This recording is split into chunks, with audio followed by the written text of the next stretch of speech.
What's up guys, we're back here on the outskirts of York City and we're standing outside of a 7-unit commercial building of mine, and I want to show you some of the ins and outs of what this redevelopment project looks like. Follow me.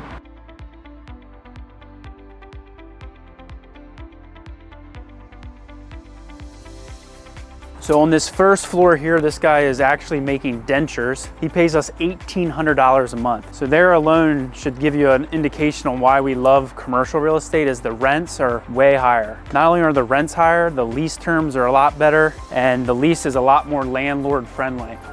So this property was pretty distressed. We haven't quite started the renovation yet. We've cleaned it out and we're just getting moving in here. So obviously we got our kitchen, we got a living room here, and we got a beautiful, spacious bathroom. So obviously we're gonna renovate all this. So right here we have, this is a residential apartment above the commercial first floor tenant. We were able to add some value here also by dividing this into 2 units on this level and then adding a bedroom on the 3rd floor. I can show you guys over here. So this was all one residential unit. And once we started demoing, we realized there was a lot of plumbing and electric back here that made this look like it used to at some point be a unit. So we're gonna put it back into its own little efficiency. So this will kind of be your bedroom living area, and then this will be your kitchen, or vice versa. But we discovered this little sub panel here, and we realized that this could be actually its own unit. This is why you don't let tenants paint, because they end up putting this ugly ass shit on the wall, and you gotta buy expensive primer to cover it. So this was also an attic, and we kind of split it up, ripped the walls down, and are adding a bedroom up here. We turned this into not only one unit, we split the unit and then we added these 2 bedrooms, which will probably add about another $500 in rent just by adding these bedrooms. So we blew a hole in the roof here and added this dormer, and this is gonna be a pretty sick bedroom right here. We were considering blowing a hole in this brick here and putting a window just to make it a little safer so there's an egress, but we kind of figured, I don't think anyone's gonna jump out that window anyway since we're 3 stories up. No exposed brick. We do got some cloth wire though.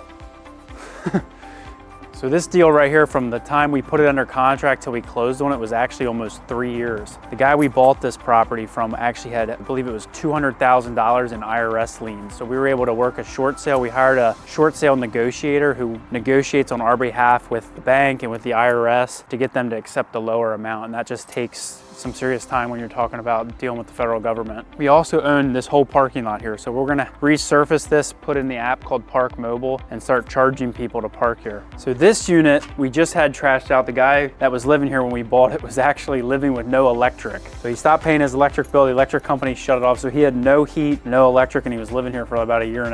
So it's not too bad anymore because we trashed it out, but it was pretty ugly in here. We're actually still making money on this vacant unit because the guy who we kicked out owed us money. So he came to us and said, instead of filing a judgment on me, can I pay you guys $150 a month for the next, I think he said like 6 or 8 months. So we obviously said yes. So this unit right here is actually still making me money. So this is how you identify lead paint versus latex paint. Lead paint's a problem because it can cause, I think, some kind of blood poisoning or whatever, and the city doesn't like it. So when you crack the paint, if it chips or breaks in half like that, that's how you know it's lead paint. Latex paint, which is now what we use, would just bend. But so this cracks, so that's how you know it's got lead in it. The heat is bumping in here. Nice to pay the heat when no one's in here, but so yeah, we'll clean all these walls, we'll scrape them, we might relay drywall over them. Looks like we have some kind of water intrusion problem up here. If you look at this, it's kind of, I don't know if that's moldy or what that is, but so we'll have to address the spouting up here. I believe this is where the 2 buildings come together. A lot of these buildings were, this building was built and then this building was built beside it. They weren't all built at the same time, so there could be some sort of, water seeping between the 2 buildings. They look like one building, but they're really not. There's 7 units here. Our plan here is really to just do a small redevelopment. We're gonna come in and just clean everything up, make it safe, make it presentable. We'll lease it up, and then we'll refinance this project and pull the money out. This is actually 3 different deeds here. So as much as I think I'm calling it commercial, it's actually 3 residential properties. So we can actually do this 3 unit here and get it appraised and pull the money out of this 3 unit, and then go to this property and pull the money out of that one versus appraising them all at once. We can appraise them all at once, but if we're in a cash bind and we want to do just small appraisals and pull money out as we are accomplishing things and pay off lenders and stuff like that, that's how we would do it. That apartment smelled like money. I don't know if you guys can see my vision, but at some point this is going to be a really cool courtyard. We'll clean all this up, paint the gutters, paint the brick, and this will be a cool hangout. You can grill. You got these brand new decks here. We came in here and we cut these trees back, so it's pretty cool. So guys, I just wanted to give you a little behind the scenes on one of our commercial redevelopment projects. If you can, Hit the like, subscribe, and bell button so you can be notified when we post more videos like this.